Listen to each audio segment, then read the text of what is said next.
Hi all of welcome my channel. என்னுடைய சேனலுக்கு புதுசாக வர்றவங்களை எல்லாத்தையும் அன்போடு அழைக்கிறேன். என்னுடைய சேனலோட நேம் ரைட் திங்கிங். புதுசாக யாராவது வந்தீங்கன்னா கண்டிப்பாக சப்ஸ்கிரைப் பண்ண மறந்துடாதீங்க. நம்மளுடைய சேனலில் எப்பயுமே ஆன்மீகம் சம்மந்தமான கதைகளையும் நீதி கதைகள் மற்றும் புராண கதைகள் இந்த மாதிரி பார்க்குறோம். இன்றைக்கி நம்ம லைஃப்பில் ரொம்ப ரொம்ப முக்கியமான ஒரு விஷயம், யாருக்கிட்ட என்ன தானம் செய்யணும், என்ன செய்யக்கூடாது. அதை மீறி நாம் ஏதாவது தானம் செய்தால் கண்டிப்பாக நம்ம வறுமையில் வாடுவோம் அப்படிங்கிறத சிவபெருமான் பார்வதிக்கு சொன்னதாக ஒரு கதை இருக்கிறது. அதைத்தான் இப்பொழுது நான் உங்களிடம் சொல்லுகிறேன். அதனால் மீண்டும் சொல்கிறேன், சிவனின் இந்த 3 தர்மங்களை செய்ய தவறாதீர்கள். அதை மீறி தர்மங்களை செய்தால் கண்டிப்பாக நீங்கள் வறுமையில் வாழ்வீர்கள். அந்த மாதிரியான தவறான தர்மங்கள் என்ன என்பதை தான் நம்ம இப்போ இந்த சேனலில் இந்த வீடியோவில் நம்ம பார்க்க போகிறோம். இப்போ நம்ம வீடியோக்குள்ளே போயிடலாங்களா? இப்போது நீங்கள் என்னைக்காவது ஒரு நாள் யோசித்ததுண்டா, நாம் கொடுக்குற தானம் நமக்கு எப்பயுமே நல்லது தான் செய்யுமா இல்லை கெட்டது செய்யுமா அப்படின்னு நம்ம யோசிச்சுருக்கோமா? இந்த மாதிரி ஒரு கேள்வி பார்வதி தேவிக்கு வருது. அதை பார்வதி தேவி சிவபெருமான்கிட்ட போய் கேட்குறாங்க, நம்ம தானம் செய்கிறதுலையே நல்ல தானம் கெட்ட தானம் அந்த மாதிரி ஏதாவது இருக்குதா அப்படின்னு கேட்குறாங்க. அதுக்கு அவர் சொல்கிறாரு, சிலருக்கு தானம் செய்தால் அது நம்முடைய புண்ணியத்தை அளித்து நம்மை மேலும் வறியவர்களாக மாற்றிவிடும். இன்று நாம் சொல்லுவது அந்த சிவபெருமானுடைய ரகசியம்தான். அந்த 3 விஷயங்கள் என்ன அப்படிங்கிறத நம்ம இந்த வீடியோவில் பார்க்க போகிறோம். ஓகேங்களா?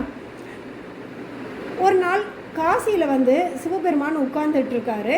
அப்போ பார்வதி தேவி சிவபெருமான் பக்கத்தில் போய் உட்கார்ந்து கேட்க ஆரம்பிக்கிறாங்க, பெருமானே, நான் எப்போதும் மக்களுக்கு தானம் கொடுப்பதை புண்ணியமாக தான் நினைக்கிறேன். ஆனால் சில சமயம் கொடுத்த பிறகு நமக்கு நல்லதே நடக்காமல் கஷ்டம்தான் வருது. இதுக்கு பேர் என்ன, அப்படி ஏன் ஆகணும் அப்படின்னு கேட்குறாங்க. சிவபெருமான் சிரிச்சுக்கிட்டே சொல்கிறாரு, தேவியே, எல்லா விதைகளையுமே பயிராக மாறிடுமா? மாறாது. சில விதைகள் பாறையில் போய் மோதி வீணாக போயிடும். அந்த விதைக்கும் பிரயோஜனம் இருக்காது, போட்ட இடத்துக்கும் பிரயோஜனம் இருக்காது. அதே விதை சில மோசமான நஞ்சான மண்ணில் போய் விழுந்துருச்சுன்னா அப்போவும் அதுக்கான ரிசல்ட்டு வராது, அந்த இது கரெக்டாகவும் இருக்காது. அதனால் அந்த இடமும் வேஸ்ட்டு. அதுபோல தான் தானமும் எந்த இடத்துல செய்யணும் எந்த இடத்துல செய்யக்கூடாது அப்படிங்கிறதுக்கு ஒரு விளக்கமாக நான் உனக்கு சொல்கிறேன், அதை நீ கேட்டுக்கொள் அப்படின்னு சொல்கிறாரு.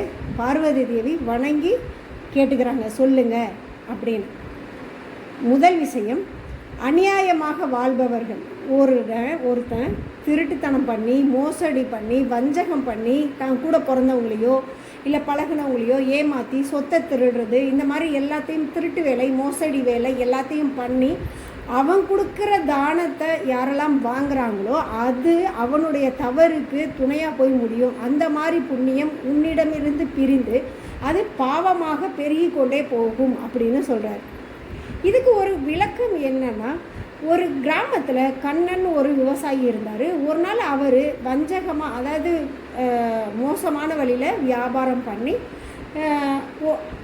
வாழ்ந்துக்கிட்டு இருக்க ஒருத்தர், அந்த ஊரில் மோசம் பண்ணி வாழ்ந்துக்கிட்டு இருக்க ஒருத்தர் இந்த விவசாயிக்கிட்ட ஐயா, எனக்கு பசிக்குது, எனக்கு கொஞ்சம் உதவி செய்யுங்க அப்படின்னு கேட்குறாரு. இந்த விவசாயி அவரை பற்றி தெரியாமல் இவருக்கு தானம் கொடுக்குறார். அந்த விவசாயி அந்த காசை வச்சு எல்லாத்தையும் ஏமாற்றி பொழைக்க ஆரம்பிக்கிறாரு. பார்த்தா மாறாக அந்த தர்மம் கொடுத்தார் இல்லையா கண்ணன், அவருடைய வயலில் பஞ்சம் தலைவிரித்து ஆட ஆரம்பிச்சிது, பசுக்கெல்லாம் நோய்வாய்ப்பட்டது, வருமானம் குறைஞ்சிது. அவன் பண்ணின புண்ணியமே அவரோட கணக்கில் பாவமாக மாறுச்சு அப்படின்னு சொல்கிறார். இந்த மாதிரி தான் ஒருத்தர் நல்ல மனசோட உதவி செய்கிறாரா இல்லை அவருக்கு பின்னால் அவர் திட்டப்படுறாரா அப்படிங்கிறத தெளிவாக புரிஞ்சுக்கிட்டு செய்யணும் அப்படின்றாரு. ரெண்டாவதாக சொல்கிறது, நன்றி தெரியாதவர்கள்.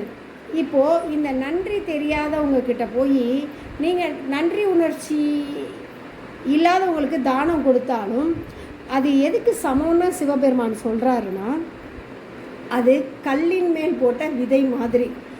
கல் மேலே ஒரு விதையை போட்டிங்கன்னா அது முளைக்குமா? அது உள்ளே போகுமா? போகாது. செதஞ்சு போய் கீழே தான் விழுகும், வேஸ்ட்டாக தான் ஆகும். அது விதைக்கும் நல்லது கிடையாது, கல்லுக்கும் நல்லது கிடையாது, அது வளரவும் வளராது. அந்த மாதிரி இதுக்கு ஒரு பழமொழியே சொல்கிறாங்க, நன்றி இல்லாதவரை விட வறுமையே மேலானது அப்படின்னு.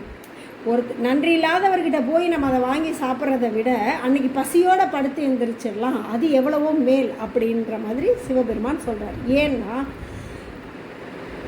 வறுமை ஒன்றை மட்டும்தான் கஷ்டப்படுத்தும். ஆனால் நன்றி இல்லாதவர்கிட்ட போய் நீங்கள் ஏதாவது கேட்டிங்கன்னா அவர் வார்த்தையாலையும் நடத்தையாலையும் எல்லாத்துக்கிட்டையுமே உங்களை சொல்லி சொல்லி மனசால் உங்களை புண்படுத்திக்கிட்டே இருப்பாங்க, புண்பட வச்சுக்கிட்டே இருப்பாங்க. வேறு வழியே இருக்காது. என்ன சொன்னாலும் அது கேட்கவும் மாட்டாங்க, அதை பற்றி யோசிக்கவும் மாட்டாங்க. இதுக்கு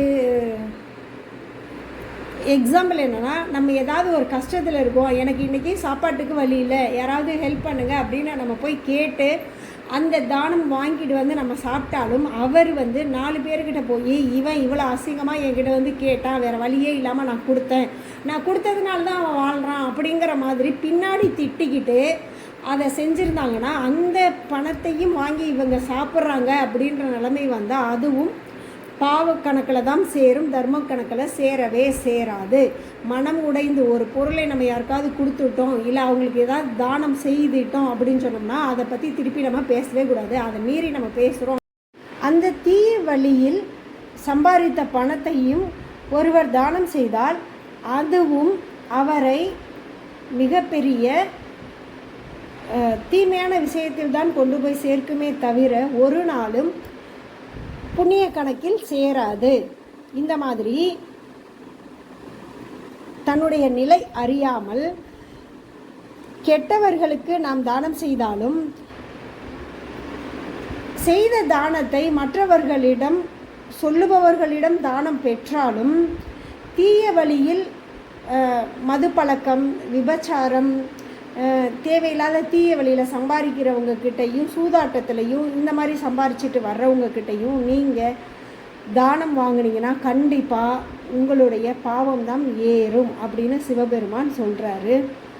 இதுக்கு உதாரணமாக நெருப்பில் எண்ணெயை ஊற்றுனா அது அதிகமாக தானே எரியும். அது மாதிரி அவங்கக்கிட்ட இருந்து வாங்கின உதவியும் தவறுகளாக பெருகுமே தவிர ஒருபோதும் அது புண்ணிய கணக்கில் வரவே வராது. அதனால் இந்த 3 தர்மங்களை நீங்கள் எப்பயுமே வாங்கவே கூடாது அப்படின்னு சிவபெருமான் நம்மளுக்கு சொல்கிறாரு. இதை கேட்டுட்டு இந்த மாதிரி நீயும் இனிமேல் நல்ல வழியில் நடக்கணும் அப்படின்னு அவர் சொல்கிறாரு.